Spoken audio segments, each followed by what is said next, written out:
नमस्कार, बड़ी बहस देख रहे हैं आप और मैं हूं आपके साथ अविनाश कर। रायपुर में 2000 से ज्यादा संदेहियों यानी घुसपैठियों को हिरासत में ले लिया गया है। पुलिस लाइन लाकर उनका वेरिफिकेशन किया जा रहा है। बस में भरकर इन सभी लोगों को पुलिस लाइन लाया गया। बड़ी संख्या में इनमें से पश्चिम बंगाल, जम्मू कश्मीर के लोग शामिल हैं और एसएसपी समेत आला अधिकारी पुलिस लाइन पहुंचे हुए हैं और लगातार इस बात की जांच की जा रही है कि क्या ये वो लोग तो नहीं है जो यहाँ पर रहकर बदमाशी कर रहे हैं, जो बाहर से आए हैं। अब इनके आधार कार्ड खंगाले जा रहे हैं, इनके दस्तावेज भी खंगाले जा रहे हैं। सबसे पहले पुलिस की रिएक्शंस क्या है इस पर जरा सुने आप।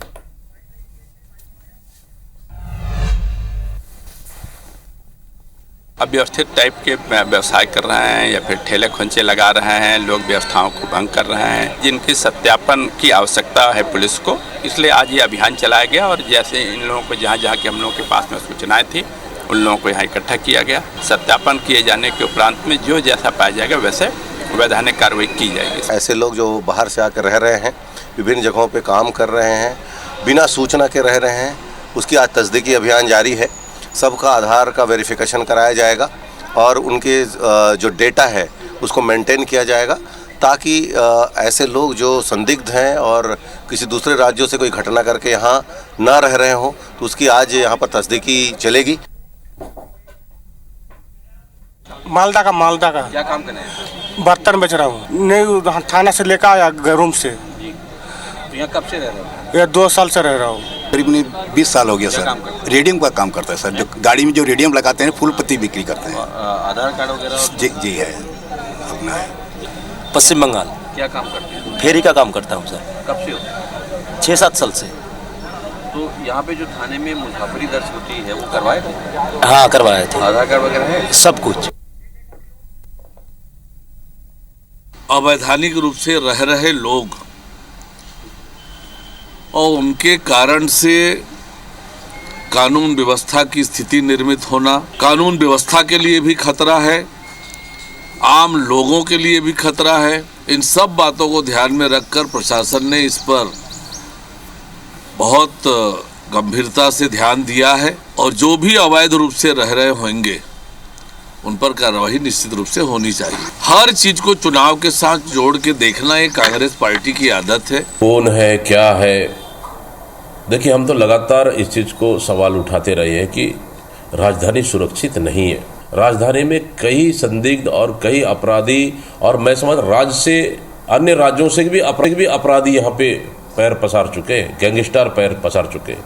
निश्चित रूप से जहाँ भी ऐसे परिस्थितियाँ और संदिग्ध दिखे उन पे कड़ी कार्रवाई करना चाहिए और अपराध को रोकना चाहिए। और इसी विषय पर अब चर्चा के लिए हमारे साथ 2 खास मेहमान जुड़े हुए हैं, उनका परिचय आपसे करा दें। भारतीय जनता पार्टी के प्रदेश प्रवक्ता निशिकांत पांडे हमारे साथ जुड़े हैं। स्वागत है पांडे जी आपका।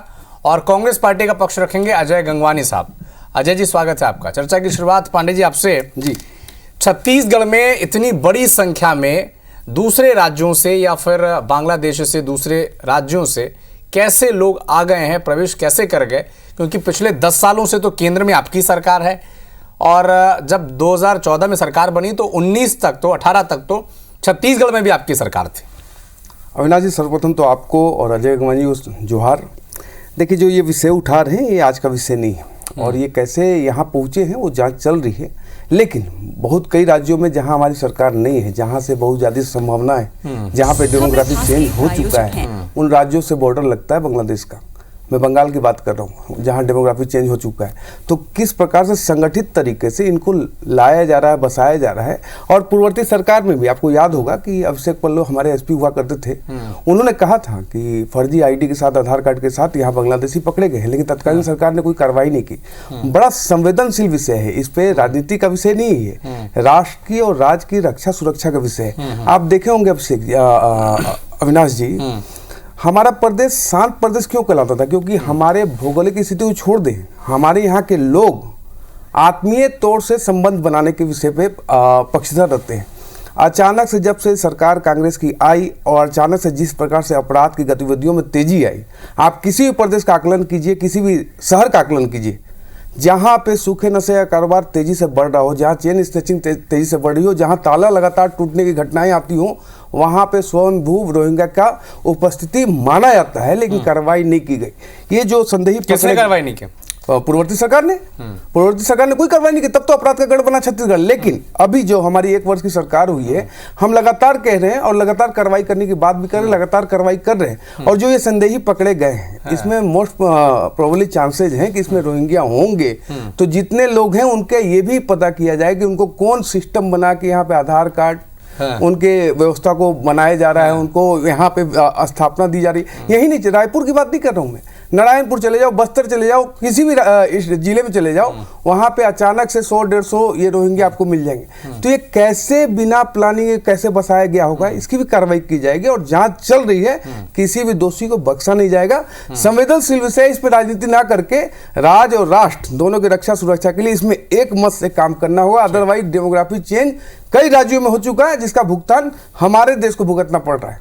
अजय गंगवानी साहब, राजनीति ना करें। और दूसरा सवाल तो यह है कि आपकी जब सरकार थी यहाँ पर 5 सालों तक, तब आपने इन पर एक्शन नहीं लिया, जबकि नाम लेकर बता रहे हैं, अभिषेक पल्लव तो बता ही रहे थे कि फर्जी आधार कार्ड के साथ ये लोग पकड़ाए गए हैं। आपने एक्शन क्यों नहीं लिया? मीना जी देखिए, 2 से 3 बिंदु महत्वपूर्ण। सबसे महत्वपूर्ण बात मेरे छोटे भाई निशिकांत जी कह रहे हैं राजनीति नहीं करने हैं, तो इनको मुझे बता दें कि अचानक रोहिंग्या मुसलमान विधानसभा चुनाव के समय, कभी लोकसभा चुनाव के समय, अभी ताजा नगरीय निकाय पंचायत चुनाव के समय ही क्यों याद आते हैं? दूसरी सबसे महत्वपूर्ण अविनाश जी, आपने मेरे छोटे भाई से एक प्रश्न उठाया, कोई भी व्यक्ति रोहिंग्या मुसलमान हो, बांग्लादेशी नागरिक हो या पाकिस्तानी नागरिक हो, आखिर वो देश का बॉर्डर पार करके भारत की सीमा में प्रवेश कैसे कर रहा है? क्या ये गृह मंत्रालय की जिम्मेदारी नहीं है? क्या रक्षा मंत्रालय की जिम्मेदारी नहीं है? अगर कोई व्यक्ति बांग्लादेश का सीधा छत्तीसगढ़ पहुंच जाएगा क्या? बता दीजिए अविनाश जी, क्या पहले वो भारत का बॉर्डर क्रॉस नहीं करेगा? क्या ये इनको केंद्र में 11 साल इनकी सरकार है, क्या इनकी जिम्मेदारी नहीं है कि देश में कोई बाहरी घुसपैठिया प्रवेश न करे? ये राजनीति करना बंद करे, मेरा एक निवेदन अविनाश जी। दूसरी महत्वपूर्ण बात है, जो इनका जो इंटेलिजेंस फेल्वर है या सूचना तंत्र है, क्या उनको सूचना नहीं देता कि विदेशी नागरिक घुसपैठिए जो है वो भारत की सीमा क्रॉस करके आ रहे हैं? दूसरी महत्वपूर्ण बात, विधानसभा में आप कांग्रेस पार्टी पर आरोप लगाते रहे कि भैया आपने रोहिंग्या मुसलमानों को, घुसपैठियों को आपने संरक्षण दिया। मुझे बता दीजिए, 13 महीने से शायद सरकार है, अब विपक्ष में नहीं है निशिकांत जी, 13 महीने में कितने रोहिंग्या मुसलमानों को आपने गिरफ्तार किया, कितनों का आधार कार्ड, राशन कार्ड जब्त किया? ये जो राजनीतिक जो पाखंड है ना, वो दिख रहा है। दूसरी महत्वपूर्ण बात अविनाश जी कि जो छत्तीसगढ़ की शांत धरा है, जो गंगा जमुनी तहजीब है, ये अपने व्यक्तिगत स्वार्थ के लिए, राजनीतिक हितों को साधने के लिए, कभी एक व्यक्ति प्रति दूसरा को खड़ा करना, धर्म के नाम पे धर्म को लड़ाना, कभी गाय और गोबर के नाम पे। हिंदू तो इनके लिए नोटों और वोटों का एटीएम है। मुझे बता दीजिए, धर्मांतर भी राजनीति करते हैं। बहुत महत्वपूर्ण उदाहरण अविनाश जी देना चाह रहा हूं आपके चैनल पे। आईबीसी के लोकप्रिय दर्शक की बात सुन ले, अगर ये सर्वोच्च धर्मांतर के खिलाफ है, आप ही की शायद सरकार की पहली बैठक में आपने स्पष्ट रूप से कहा कि 60 दिन के अंदर धर्म स्वातंत्र कानून, जो धर्मांतर के खिलाफ कानून होगा, ये हमारी सरकार 60 दिन में लागू हो गया। आप 13 महीनों में आपकी सरकार को आप क्यों धर्मांतर के खिलाफ कानून लागू नहीं करते? क्योंकि आपको सिर्फ और सिर्फ राजनीति करनी है, ये आपको राजनीतिक फायदा उठाना है। आखिरी मैं 10 सेकंड ले रहा हूँ, कभी लोकसभा चुनाव के समय गाय, गोबर, मछली, मुसलमान ज्यादा बच्चे पैदा करते। ठीक है अजय जी, आपके पास आऊंगा, लेकिन आपने जो सवाल उठाया उसका जवाब एक बार पांडे जी से ले लेते हैं। निशिकांत जी, अजय गंगवानी साहब और कांग्रेस पार्टी जो कह रही है वो एक तरह का वाजिब सवाल है। 10 साल से अब केंद्र सरकार में है, सीमा की सुरक्षा की जिम्मेदारी आप पर है, बॉर्डर सिक्योरिटी आपकी जिम्मेदारी है। अगर बांग्लादेश से कोई घुसपैठी भारत में प्रवेश करता है तो इसमें फेलियर किसका है? प्रदेश की सरकार का है या फिर केंद्र सरकार का है? अविनाश जी, पहले ना अजय गंगवानी जी को इस बात को समझना होगा कि वो बांग्लादेशी बंगाल से आया, रोहिंग्या जो है बंगाल से माइग्रेट होकर प्लानिंग करके यहाँ बसाया गया, या बांग्लादेश से आया। अजय गंगवानी जी ये कहते हैं कि बंगाल में रोहिंग्या नहीं है, उनको माइग्रेट करने का काम आप नहीं कर रहे हैं, तो उनको जैसे ही आप उनका सपोर्ट करते हैं तो आप संरक्षित और पोषित करने का कार्य करते हैं। जब प्रदेश का प्रशासन जब ये बात बोलता है, क्या देश का बॉर्डर क्रॉस नहीं कर रहे? अजय एक बार पूरा होने दे, फिर मैं आऊंगा आपके पास। ये बीमारी छोड़ दिए थोड़ा सा। देखिए, जब प्रदेश का प्रशासनिक अधिकारी कहता है तो आपके कान में जू क्यों नहीं रेंगती? इसलिए नहीं रेंगती क्योंकि ये वोट बैंक की राजनीति से जुड़ा हुआ है। कश्मीर इंटरनेशनल बॉर्डर से जुड़ा हुआ है, बंगाल इंटरनेशनल बॉर्डर से जुड़ा हुआ है। कई राज्यों में हमने कार्रवाई की है, यहाँ भी कार्रवाई शुरू कर रहे हैं, लेकिन जो पेट में मरोड़ मचल रहा है कांग्रेस पार्टी का। पांडे जी, क्या पाकिस्तानी, बांग्लादेशी या रोहिंग्या के स्लॉट में, उस वर्ग में इन घुसपैठियों को घुसा कर क्या आप टेक्निकल फायदा लेना चाहते हैं? किस चीज का टेक्निकल फायदा? आप एक चीज बताइए, हमारा इससे क्या फायदा? अविनाश जी, मैं आपसे काउंटर का सवाल करता हूँ, हमारा इससे क्या फायदा? ये रक्षा नहीं, आप पर जब ये सवाल पूछे जाएंगे कि केंद्र सरकार 10 साल से आपकी दिल्ली में बैठी हुई है और अगर आप ये कहेंगे घुसपैठी प्रवेश करें तो सवाल तो आप ही से पूछे जाएंगे ना। अविनाश जी, मैं क्या दूसरा चीज कह रहा हूं, मैं बोल रहा हूं जो ऑलरेडी इंटर कर चुके हैं कई दशक पहले, उनको वहां इन 10 सालों में प्रवेश नहीं हुआ है। यही बात कह रहा हूं कि इनको पहले से ला के बसाया गया। देखिए तुष्टिकरण की राजनीति कैसे थी, पहले बंगाल कांग्रेस के पास थी, उन्होंने इनको बसाया। आप भी तो स्पष्ट नहीं बता रहे थे ना। हाँ, मैं नहीं बता रहा हूँ, बंगाल में इन्होंने बसाया, आज वो भस्मासुर होकर कांग्रेस को ही वहां साफ कर दी। कश्मीर में कांग्रेस नहीं है, कश्मीर में कांग्रेस नहीं है, लेकिन तुष्टिकरण की राजनीति के कारण कांग्रेस वहां से बाहर हुई। लेकिन अब भी ये नहीं समझ पा रहे हैं कि ये भस्मासुर जो है सिर्फ कांग्रेस के लिए या भाजपा के लिए नहीं, पूरे देश के लिए। अब खुलकर पांडे जी कह रहे हैं, अजय जी इसका जवाब दे देंगे। अब देखिए, सीधा स्पष्ट तल्ख आरोप है कि आपने इनको प्रदेश में, देश में एंट्री दी है क्योंकि आपको अपने वोट बैंक की चिंता है और ये अब देश का नासूर बन चुके हैं। देखिए अविनाश जी, स्पष्ट रूप से है कि ये हिंदू मुस्लिम की राजनीति करना, आज राजनीतिक द्वेष फैलाना, एक व्यक्ति फिर दूसरे को खड़ा करना, सांप्रदायिक हिंसा फैलाना, ये मूलतः भारतीय जनता पार्टी के चरित्र है। मैं बहुत महत्वपूर्ण बात अविनाश जी कहना चाहता हूं, कांग्रेस पार्टी हमेशा राजनीति में धर्म पर विश्वास करती है, लेकिन भारतीय जनता पार्टी धर्म पर राजनीति करके वोटों की राजनीति करने का प्रयास करती है। ये मूलभूत अंतर है कांग्रेस और भारतीय जनता पार्टी में। मैं स्पष्ट रूप से कह रहा हूं, जब सुप्रीम कोर्ट आपको दिशा निर्देश देता है कि धर्मांतर के खिलाफ कानून बनाइए, लेकिन आपकी केंद्र सरकार सो रही है, 11 साल से आपकी सरकार है, तो अभी आरोप क्या लगा रहे हैं कि भैया 11 साल के पहले घुस गए, तो 11 साल तक क्या करते रहे आप? क्यों नहीं निकाला आपने रोहिंग्या मुसलमान को? दूसरा 13 महीने से आपकी सरकार है निशिकांत जी, एक भी रोहिंग्या मुसलमान पे कार्रवाई हुई क्या? आप बड़े बड़े जो दावे करते हैं वो दिख रहा है उसकी असली कलई क्या है। दूसरी महत्वपूर्ण बात मैं स्पष्ट रूप से कह रहा हूं, कभी आप प्रभु श्री राम के नाम पे राजनीति करते हैं, आप 2 घंटे के अंदर एक एक जवाब देते। ठीक है अजय जी, आपने एक आरोप लगाया, ठीक है। अजय जी का आरोप है पांडे साहब कि 10 साल से आपकी सरकार है, आप जो पहले से जो लोग जमा हो गए थे, जो घुसपैठी घुसाए थे, उन्हें आपने निकाला क्या? कोई आंकड़ा है कितने 10 सालों में आपने इतने घुसपैठियों को देश से बाहर निकाला है? अविनाश जी, बुरा जो देखन में चला, बुरा न मिला कोई, जो दिल ढूंढा अपना, मुझसे बुरा न कोई। ये देखिए, अब मैं ये तीसरी बार डिबेट में तीसरी बार में आया हूँ, एक बार भी ना हिंदू किया, ना मुस्लिम किया, ना सांप्रदायिक किया। ये हम पे धर्म की राजनीति का आरोप लगाते हैं। लानत है, अब भी सुधर जाइए। गर्त में चले गए हैं, अब भी सुधरिए। तुष्टिकरण की राजनीति से बाहर आइए। देश की जनता समझ चुकी है। मुसलमान की बात कौन करता है? इस तरह का प्रभु श्री राम पे राजनीति करना बंद करिए।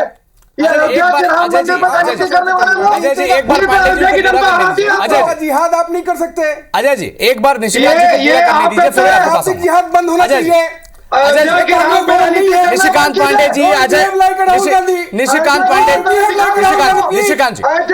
पांडे जी, अजय गंगवानी जी, छत्तीसगढ़ के प्रवक्ताओं के पास तर्क की कमी नहीं है। आप इस तरह की बहस को न बढ़ावा दें, हम दोनों के पास आएंगे। निशिकांत जी पूरा करें, अजय जी आपके पास आऊंगा। वही मैं बात कर रहा था कि तीसरे टर्म में भी मैं बैठा हूं, कहीं भी कोई धर्म की बात नहीं की। हमने कहा कि जो बाहरी हैं और जो संदेही हैं, जो प्रशासन ने आइडेंटिफाई कर रहे हैं, कोई सरकार नहीं कर रही है, प्रशासन आइडेंटिफाई करके बता रही है, उसके बाद भी कांग्रेस पार्टी को चिंता है, तो ये बिल्कुल सही जगह पे नस दबा है, क्योंकि वोट बैंक की चिंता है। और रही बात चुनाव की, चुनाव अलग विषय है, राष्ट्र की राज की रक्षा और सुरक्षा अलग विषय है। इस पे एक मत के साथ काम करना पड़ेगा, नहीं तो ये भस्मासुर जैसे आपको नष्ट किए हैं बंगाल में, कश्मीर में, केरल में, वैसे सभी जगह से नष्ट किए जाओगे। भौगोलिक स्थिति तो नहीं बदलेगी, लेकिन डेमोग्राफी चेंज होगा। तो जिस प्रकार से बंगाल में नहीं आए कभी, कश्मीर में नहीं आए कभी, केरल में नहीं आ पा रहे कभी, वैसे ही पूरे देश से सफाया हो जाएगा। आपका हो चुका है, फिर भी चिंता नहीं है इस बात की। लेकिन भारतीय जनता पार्टी राष्ट्र की राजनीति करती है, राष्ट्र की रक्षा सुरक्षा सर्वप्रथम है,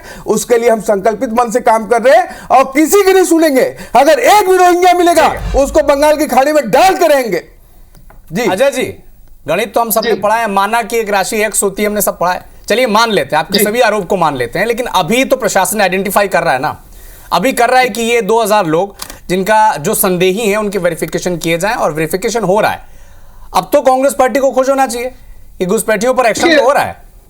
अविनाश जी देखिए, 2 अलग अलग बिंदु हैं। पहली बात है कि घुसपैठियों पे कार्रवाई करें, उसका स्वागत कर रहे हैं। हमको आपत्ति जो भारतीय जनता पार्टी रोहिंग्या मुसलमान पे जो राजनीति करने का प्रयास कर रही है, कांग्रेस पार्टी पे जो आरोप लगाने की साजिश और षड्यंत्र कर रही है, हमारा आरोप उसके ऊपर है। आपने मेरे मित्र से 3 बार पूछा कि भैया केंद्र में आपकी सरकार, गृह मंत्रालय आपके अधीन, अमित शाह जी आपके बैठे हैं, आपके रक्षा मंत्रालय बैठा है, डायरेक्ट बॉर्डर से क्रॉस करके छत्तीसगढ़ में कैसे आ रहे हैं? ये किसकी नैतिक जिम्मेदारी है? दूसरी बात, आपसे तो ये भी पूछ रहे हैं ना, देखिए अजय जी, आपसे भी सवाल पूछे जा रहे हैं कि आपकी 5 साल की सरकार में तत्कालीन एसपी बताते हैं कि यहाँ फर्जी आधार कार्ड के लोग मिले हुए हैं, तो आपने क्यों जांच नहीं करवाई? आपका जवाब, आपके पास जवाब है इसका? मैं बिल्कुल जवाब देता हूँ ना जी। ये जो कहीं ना कहीं सिर्फ भारतीय जनता पार्टी का आरोप है। अभी 2000 की आपके चैनल पे चल रहा है ना कि 2000 संदिग्धों की जानकारी ली जा रही है। निशिकांत पांडे जी एसपी का नाम बता रहे हैं, अभिषेक पल्लव उनका नाम था, जहां से मिला आधार कार्ड, इतने लोगों का तथ्यों के साथ बात कर रहे हैं, वो आप इसे कह रहे हैं कि निराधार है। ये हवा में बात करना है। देखिए स्पष्ट है। अरे मैं किसी अविनाश जी बता दीजिए, आप वरिष्ठ पत्रकार हैं, आईबीसी चैनल में इतने समय से काम कर रहे हैं, आपने अभिषेक पल्लव जी का बयान सुना, कितने रोहिंग्या मुसलमान मिले बता दीजिए। ये जो चैनल पे झूठ बोलने की प्रवृत्ति है, न केवल इनकी ट्रोल आर्मी की, इनकी सोशल मीडिया के, इनके प्रवक्ताओं की है। मैं आखिरी महत्वपूर्ण बात कह रहा हूँ अविनाश जी, ये व्यक्ति जो है, ये जो भारतीय जनता पार्टी है, कभी प्रभु श्री राम के नाम पर राजनीति करते हैं। पूरी लोकसभा अयोध्या के राम मंदिर पर चलती रही और अयोध्या की जनता ने दिखा दिया कि जो देश का मुद्दा है वो धर्म पे राजनीति नहीं है, प्रभु श्री राम नहीं है, हिंदू मुस्लिम नहीं है। जो मुद्दे हैं वो बेरोजगारी है, वो बढ़ती आर्थिक असमानता है, वो जो है बढ़ती महंगाई है। ये कितना भी मुद्दों को डाइवर्ट करने का प्रयास करे, महत्वपूर्ण बात यह है कि 13 महीने की जो शायद सरकार है वो पूरी तरह विफल हो चुकी है। अजय जी ठीक है, आपके आरोप अपने आपके पास कोई डेटा है क्या? ठीक है, आप भारतीय जनता पार्टी के डेटा को तथ्यहीन बता रहे हैं, आप उसे गलत बता रहे हैं। कांग्रेस पार्टी भूपेश बघेल की सरकार में 5 साल में कितने घुसपैठियों को छत्तीसगढ़ के बाहर आपने किया है, यह आंकड़ा दे दीजिए प्रदेश को। देखिए अविनाश जी, 2 चीजें महत्वपूर्ण हैं। ये सिर्फ और सिर्फ भारतीय जनता पार्टी के राजनीतिक आरोप है।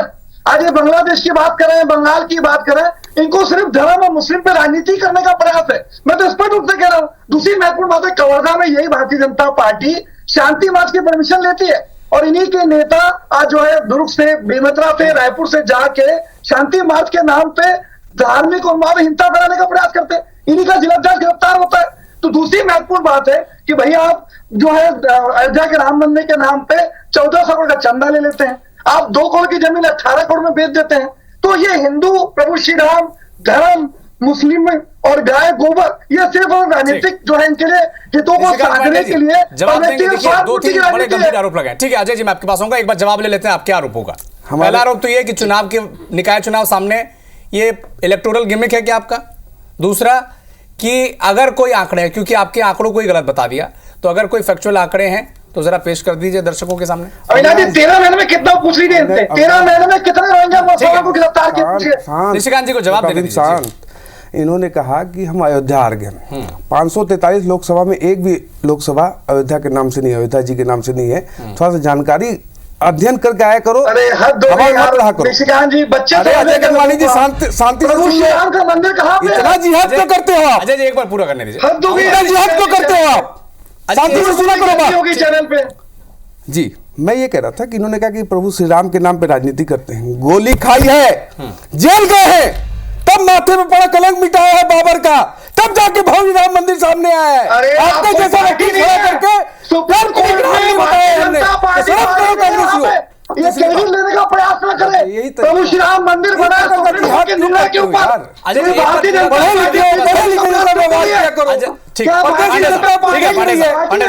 अजय जी मैं आपके पास आऊंगा, एक बार पूरा करें। अजय जी आपके पास आऊंगा, क्लोजिंग स्टेटमेंट के लिए आपके पास आऊंगा, आपका पक्ष सुनेगी दर्शक। हाँ अब देखिए, इन्होंने कहा कि अभिषेक पल्लव का आपने स्टेटमेंट सुना। अभिषेक पल्लव भाजपा के नहीं थे, वो कांग्रेस सत्ता भी भाजपा के नहीं थी उस समय। पूरे प्रदेश ने सुना।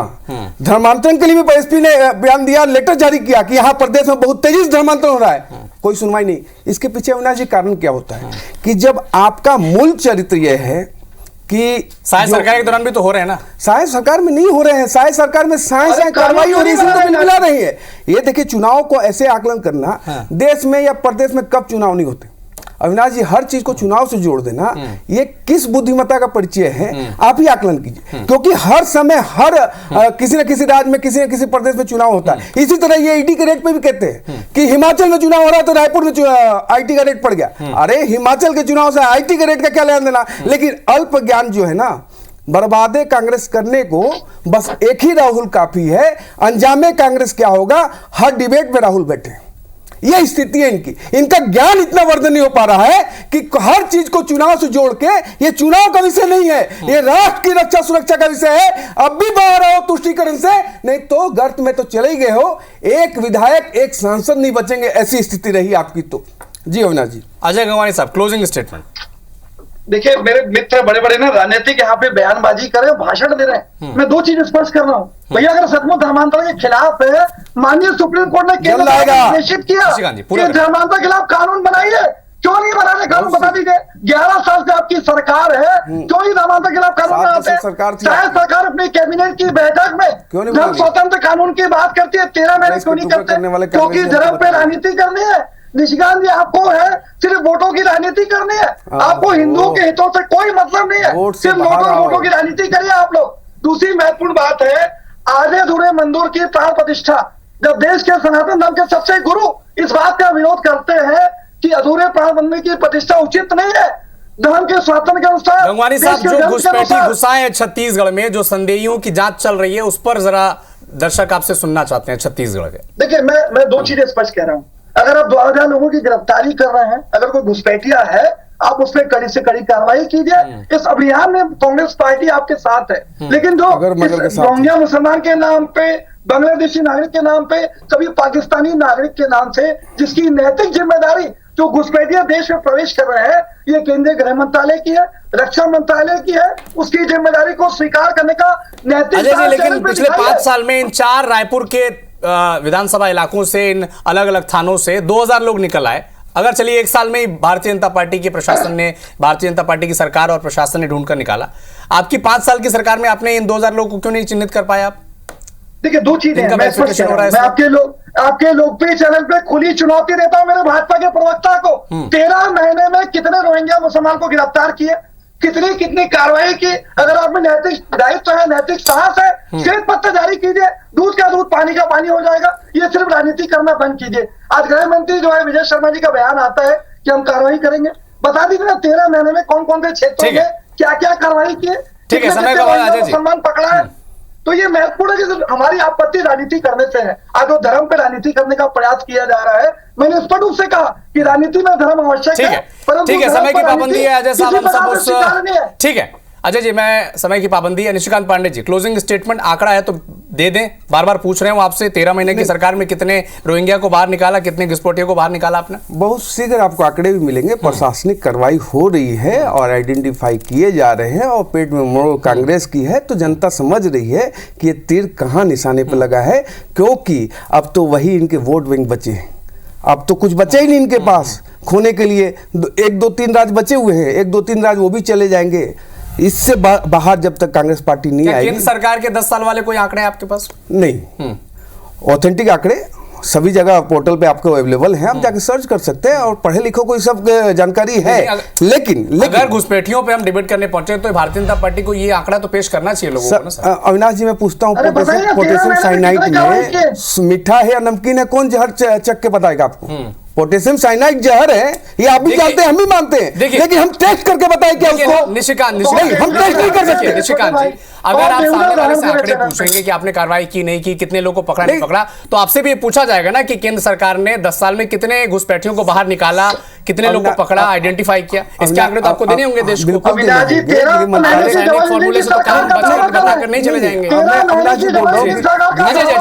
एक बार जवाब, समय का भाव है, समय का भाव। मंत्रालय टाइम टू टाइम अपने आंकड़े जारी करते हैं, उसमें कोई संदेह नहीं है, लेकिन मैं तो बोल रहा हूँ ये सरकार का तो काम ही नहीं हो रहा। अभी तो प्रशासन कार्रवाई कर रही है। अगर जब आपको प्रदेश के प्रशासन पे भरोसा नहीं है, लेकिन हिंदन पब्लिक पे भरोसा है, तो देश की जनता समझती है कि किस ओर कांग्रेस पार्टी जाना चाहती है, कि एक तरफ हिंदन पर भरोसा है, लेकिन अपने प्रशासनिक अधिकारियों पे, पुलिस कर्मियों पे भरोसा नहीं है। ये कांग्रेस पार्टी का चाल चरित्र पूरे देश में, प्रदेश में उजागर हुआ है। ठीक है, तो अब देखिए रायपुर में संदेहियों की वेरिफिकेशन की जा रही है। 2000 लोग के आसपास लोगों को पुलिस लाइन में बुलाया गया है, उनका वेरिफिकेशन किया जा रहा है, आधार कार्ड उनके खंगाले जा रहे हैं, और पुलिस प्रशासन का अमला वहां पर मौजूद है। लेकिन इस पर सियासत भी अब शुरू हो गई है। कांग्रेस पार्टी लगातार ये कह रही है कि क्या चुनाव के वक्त इस तरह के एक्शन से कोई पॉलिटिकल गिमिक खेला जा रहा है। भारतीय जनता पार्टी कह रही है कि कांग्रेस की आदत हो गई किसी भी चीज को चुनाव से जोड़ना, और घुसपैठियों को बाहर निकाल कर रहेंगे, वेरिफिकेशन वो कर रहे हैं, आगे भी एक्शन वो लेंगे। बहुत बहुत धन्यवाद निशिकांत पांडे जी, अजय गंगवानी साहब हमारे साथ जुड़ने के लिए। नमस्कार।